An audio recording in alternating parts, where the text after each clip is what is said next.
اور بڑی وہ محنت سے کام کرتا ہے. ان کی بیٹی ہے, یہ جو لیڈیز سیکشن ہے جو ہمارے شیلٹر ہوم ہے وہ دیکھتی ہے. اس بلکیس ماں جو ہے وہ ان چیزوں کو دیکھتی ہے, ہر ایک چیز کی خود نگرانی کرتی ہے. ان کی جو لیڈیز سیکشن ہے ادھر سے ٹیم نکل کے اس کی بیٹی ہر ایک ہوم میں ایک مہینہ 2 مہینے خود سٹے کر کے خود ساری چیز چیک کر لیتے ہیں. اسی طرح فیصل عیدی صاحب بھی ہے, پورے پاکستان کے سینٹروں کو وزٹ کرتے ہیں, دیکھتے ہیں.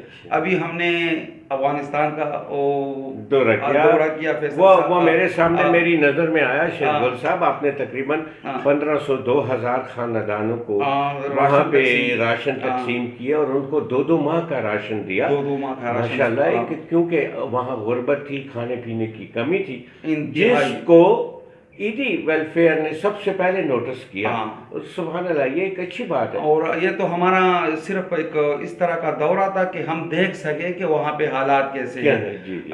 فیصل صاحب کا بیٹا سعد عیدی صاحب میرے ساتھ تھا, تو ہماری پوری ایک ٹیم ڈیلیگیشن گئی ہے. ہم نے جلال آباد میں نیشنل ڈیزاسٹر کا وہاں پہ جو کونسل ہے نا, جو بندے ہیں ان کے ساتھ مل کے جلال آباد میں تقریباً 500 خاندانوں میں 2 مہینے کا راشن بانٹ لیا. ان سے لسٹ لے کر اس علاقوں میں جا کر ان کی حالت سعد عیدی صاحب نے خود دیکھی.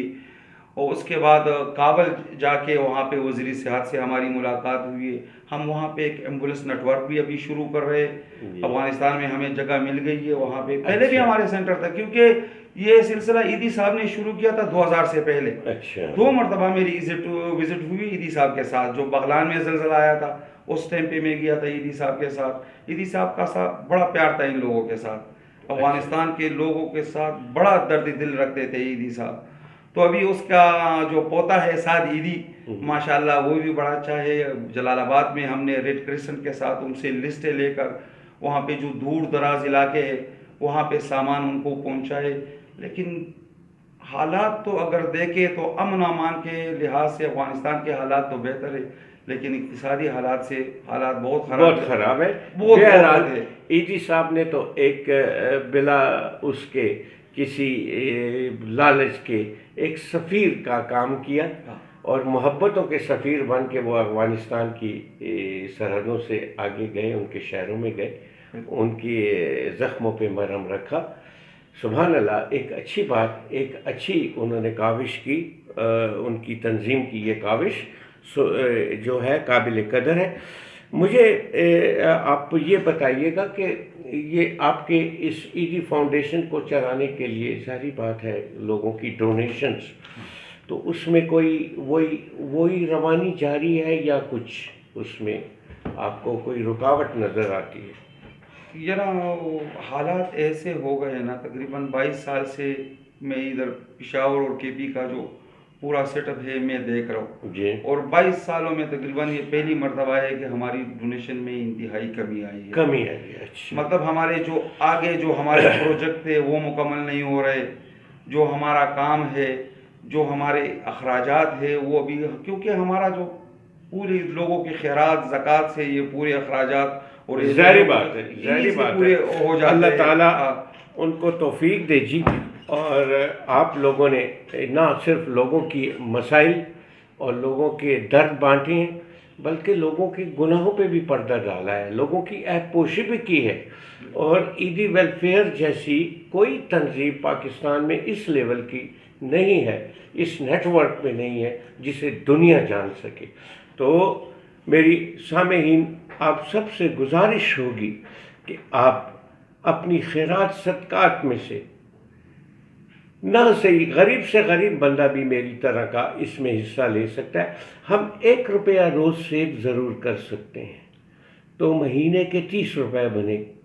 ہم 30 روپے کی ڈونیشن بھی اگر عیدی ویلفیئر سینٹر فاؤنڈیشنز کو بھیجیں تو ہم ایک دکھی رستے میں جو سماجی خدمت کی مشعل جناب عبدالستار عیدی مرحوم نے جلائی ہے, ہم اس قافلے کے راہ رو ہو سکتے ہیں, اس قافلے کے ساتھی ہو سکتے ہیں. اس نیکی کے کام میں اللہ ہماری نیکیاں قبول کرے اور آپ کی نیکیاں قبول کرے.